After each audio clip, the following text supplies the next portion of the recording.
Hey YouTube, happy Sunday. What a nice, humid, sweaty mid-July weekend we're having here in the DMV. And like all sweaty weekends, what better thing to do than bike?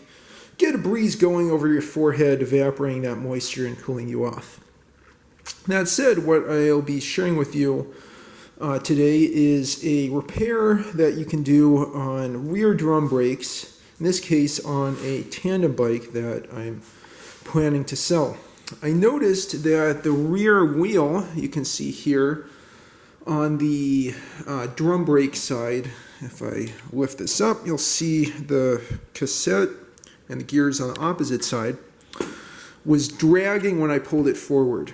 I was a little worried that there were problems with the bearings or the axle, and then I opened up the drum brake and I saw that the trusty handy little brake shoes had fallen off, which is quite bad.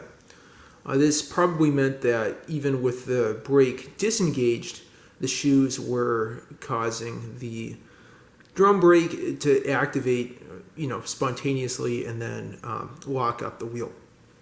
So what can you do to solve your drum brake?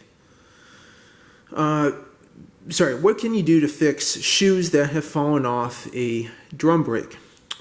Well, what I decided to do was to grab some Devcon 2-ton epoxy. We're not sponsored by Devcon. Again, it's a two-part mix, and you can tell it's supposed to be very, very strong. And this, can bond ceramic to metal, plastic to metal, all kinds of different materials. I mixed up the epoxy. Before that, I cleaned up the surfaces of the parts. After cleaning, I mixed up the two-part epoxy and then used these sticks to apply the brake shoes to the drum brakes, and then used a rubber band to hold those in. If I flip that over. There's, I think, 30 minutes set time, and then this will cure after about 12 hours, and that should repair your drum brake. Anyway, hopefully this is helpful to you, and then thanks for watching, and please like and subscribe as always.